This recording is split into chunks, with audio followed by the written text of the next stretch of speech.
I want to tell you about a patient of mine. His name is Gerald.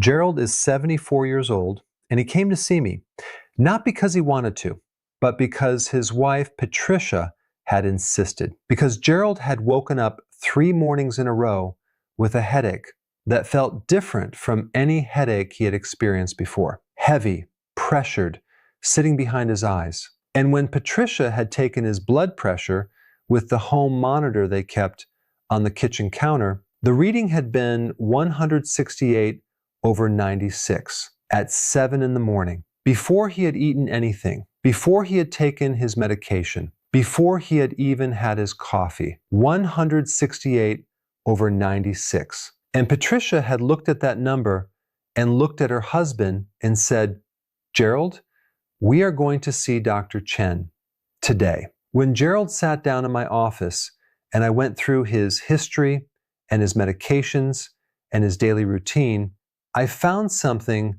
that I find in a remarkable number of my patients over 70 who come to me with elevated morning blood pressure and morning headaches that Gerald described as feeling like something heavy is sitting on my head when I wake up. Gerald had a habit that he had kept for 20 years, a bowl of soup in the evening around 9 o'clock. His wife made it from canned soup that he chose himself from the grocery store. Because he liked the taste and because he had read on the packaging that it was low fat and heart healthy. A good choice, he thought, for a man his age with his blood pressure. That bowl of soup that Gerald ate every evening at 9 o'clock, 90 minutes before bed, contained 940 milligrams of sodium, almost 940 milligrams in a single bowl of what he believed was a healthy choice. I looked at Gerald and I said, "Gerald, I want to talk to you about what happens to your blood pressure while you sleep and why what you eat before bed is one of the most important and most overlooked factors in the cardiovascular health of people your age." I am Dr. Daniel Chen, and what I told Gerald that morning is what I want to tell you today. Because Gerald's story is not unusual. In fact, it is one of the most common patterns I see in my patients over 70. And it is one that, if it continues unchecked, carries a genuine and serious risk of stroke. During the hours when most people believe they are safest because they are asleep. So let me start with what should happen to blood pressure while you sleep. Because most people have never been told about this. And it is one of the most important things you will ever learn about your cardiovascular health. During the night, when you are lying down, when your body is at rest, when the demands of the day have stopped, your blood pressure should fall. In a healthy adult, blood pressure during sleep drops by approximately 10 to 20% below its daytime levels. Doctors call this nocturnal dipping, and it is not a minor detail. It is one of the most critical events in your cardiovascular system every single night. During this nocturnal dip, your heart gets genuine rest for the first time in the entire day. The mechanical stress on your arterial walls decreases. Your kidneys get the reduced pressure environment they need to perform their regulatory functions most effectively.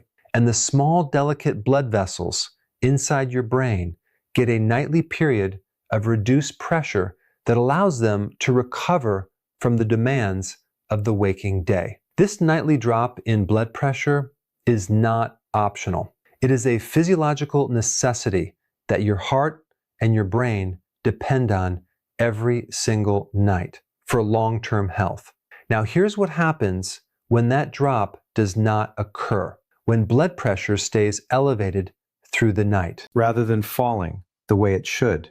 When the heart does not get its rest, when the arterial walls remain under sustained pressure for 7 or 8 hours. This condition, called non-dipping hypertension, has been studied extensively in cardiovascular research, and the findings are deeply concerning. Adults with non-dipping blood pressure patterns have a significantly elevated risk of cardiovascular events compared to those whose blood pressure dips normally. Specifically, a 2 to 3 times higher risk of stroke, of heart attack, of heart failure, and of kidney damage. And the strokes that are associated with nighttime non-dipping hypertension are particularly devastating because they happen while the person is asleep, silent, often not discovered until morning, sometimes not discovered at all until they have caused permanent and irreversible damage. Gerald's morning headaches, his elevated morning blood pressure readings, were not random. They were the footprints of a blood pressure that had been elevated through the night, rather than dipping the way it should. And the question I needed to answer was why? Now let me explain what was causing Gerald's blood pressure to stay elevated through the night instead of falling, and why the bowl of soup was at the center of it. After 70, the relationship between sodium and blood pressure changes fundamentally in a younger adult. The kidneys are efficient at excreting excess sodium. When sodium intake is high, the kidneys remove the excess through the urine relatively quickly, limiting the impact on blood pressure. But after 70, the kidneys are less efficient at sodium excretion. As I have discussed in previous videos, kidney function declines by approximately 1% per year after 40. And one of the consequences of this reduced kidney efficiency is that excess sodium is not cleared as quickly or as completely as it was in younger years. When sodium stays in the body, it draws water into the bloodstream, increasing blood volume and raising blood pressure. Now, here is why the timing matters so profoundly.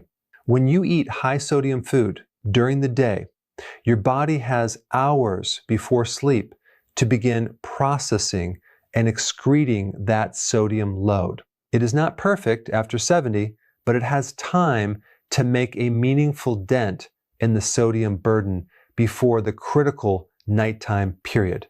But when you eat high sodium food in the evening, particularly in the 2 to 3 hours before bed, your body goes to sleep with a high circulating sodium load that it has had very little time to process. And during the night, while you should be in the gentle 10 to 20% blood pressure dip that protects your heart and brain, your kidneys are instead working to process the sodium from your evening meal. And that processing requires higher blood pressure to drive the filtration. That excretes the sodium. The blood pressure that should be falling is instead being held up by the kidney's need to deal with the sodium. You ate before bed. Research has specifically examined the relationship between evening sodium intake and nighttime blood pressure patterns in older adults. And the findings are precisely what you would predict from the mechanism I just described. High sodium evening meals are directly associated with non-dipping blood pressure patterns in adults over 65. And the most common sources of that high sodium evening intake are not what most people expect. They are not fast food. They are not obviously salty snacks. They are the foods that are marketed as healthy choices for people watching their diet. Canned soups, packaged crackers, whole grain bread, processed cheese, deli meats, jarred pasta sauces, low-fat ready meals. The foods that fill the pantries of health-conscious older adults who are trying to do the right thing and have no idea that the sodium content of what they believe are responsible choices is quietly elevating their blood pressure through every hour of the night. Gerald's bowl of heart-healthy canned soup contained 940 milligrams of sodium.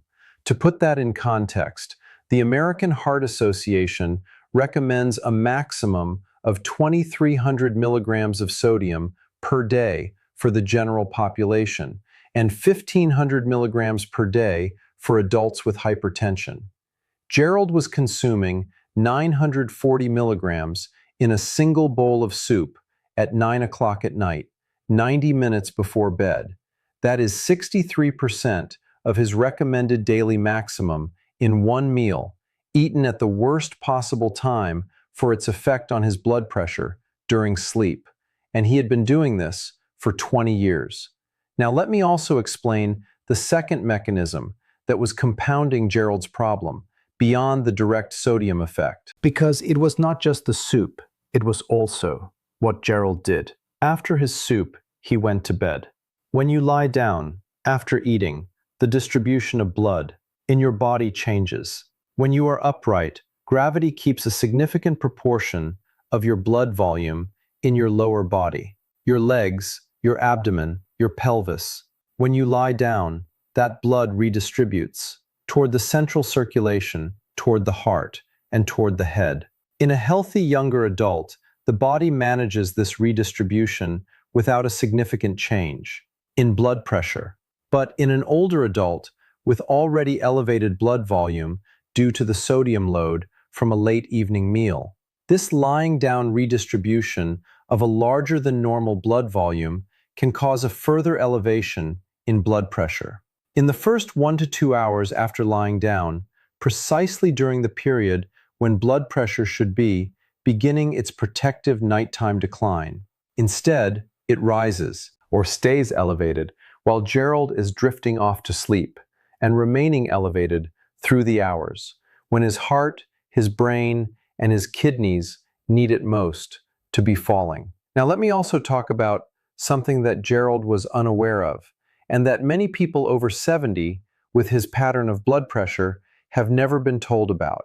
The cerebral arteries, the tiny blood vessels inside the brain that supply brain tissue with oxygen and glucose, are among the most delicate blood vessels in the body. After 70, after decades of blood pressure and the natural changes of arterial aging, these vessels have walls that are thinner, less elastic, more prone to the effects of sustained elevated pressure than they were 30 years ago. When blood pressure is elevated through the night rather than dipping, these delicate cerebral vessels are exposed to 7 or 8 hours of sustained above normal pressure every single night. In a condition called hypertensive small vessel disease, the cumulative effect of years of nighttime elevated pressure on these fragile vessels is progressive damage.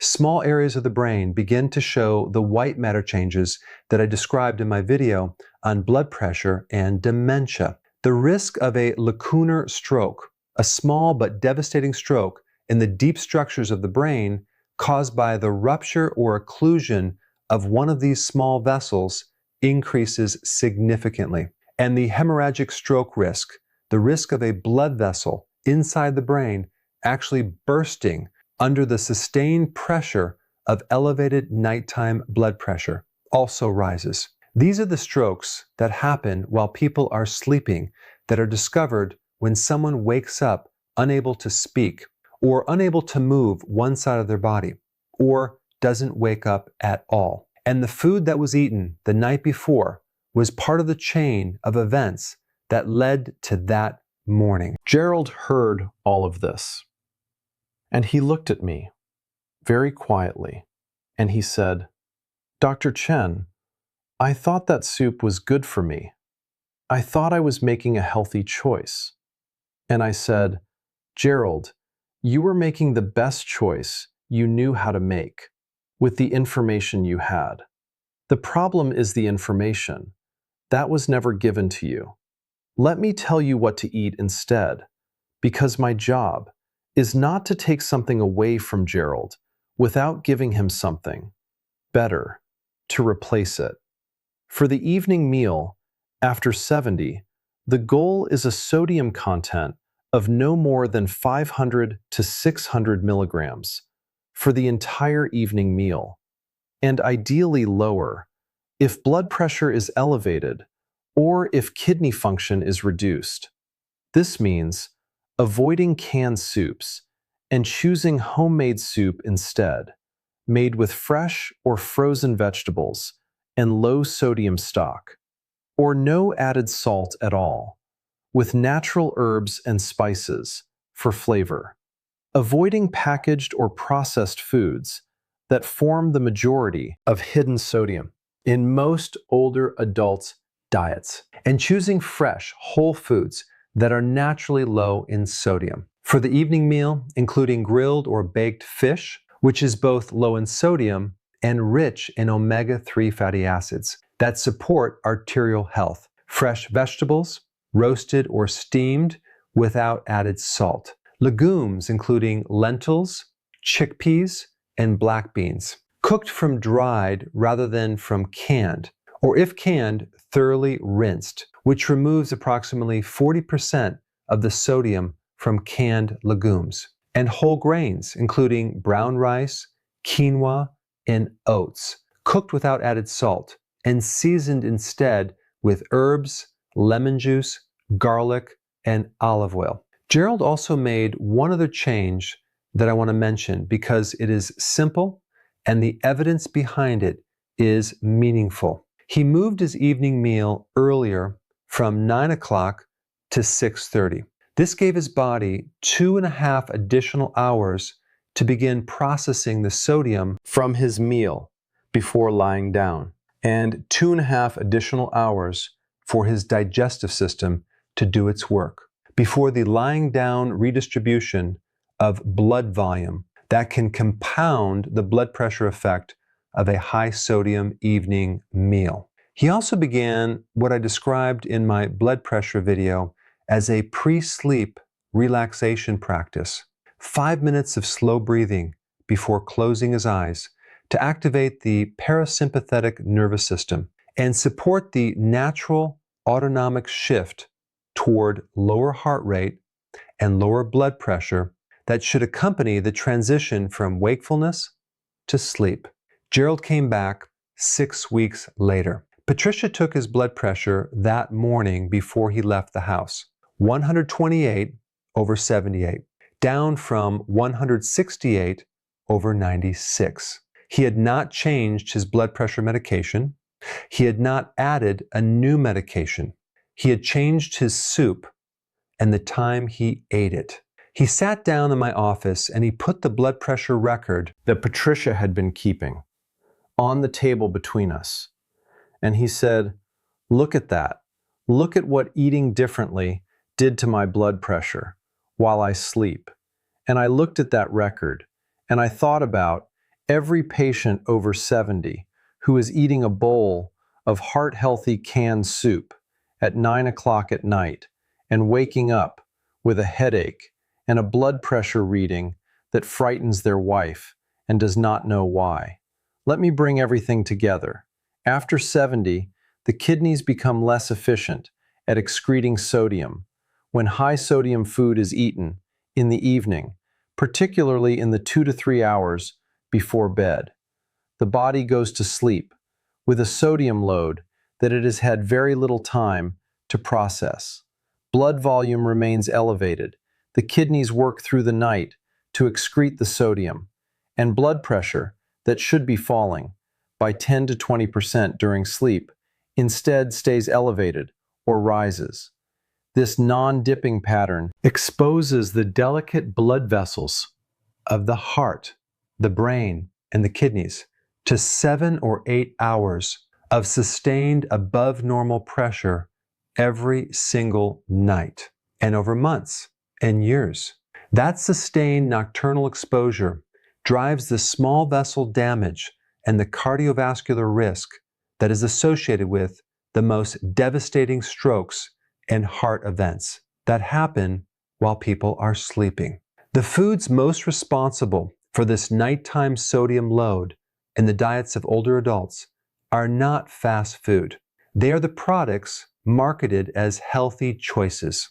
Canned soups, packaged crackers, processed cheese, deli meats, jarred sauces, low-fat ready meals. The solution is replacing these with fresh, whole food evening meals that deliver no more than 500 to 600 milligrams of sodium for the entire evening. Eating that meal earlier rather than in the hour or two before bed and supporting the transition to sleep with a brief, slow breathing practice that activates the parasympathetic blood pressure lowering response that prepares your cardiovascular system for the protective dipping pattern it was designed to follow. Every single night, Gerald changed his soup, and his blood pressure while he slept changed with it. You can do the same starting tonight. I am Dr. Daniel Chen. If this video explained something that has been quietly happening to your blood pressure while you sleep, please share it with someone over 70 who eats a salty meal before bed and wakes up with a headache and a blood pressure number that worries them, but that they cannot explain. Subscribe to this channel for weekly videos made with genuine care for older adults who deserve real information about their own health. And leave me a comment below. Tell me what you usually eat in the evening before bed and what your morning blood pressure usually looks like. I read every single comment, and I genuinely look forward to hearing from you. Take care of your blood pressure, not just during the day, but through every hour of every night. Because the hours when you are asleep are when your heart most needs you to have made the right choices before you closed your eyes.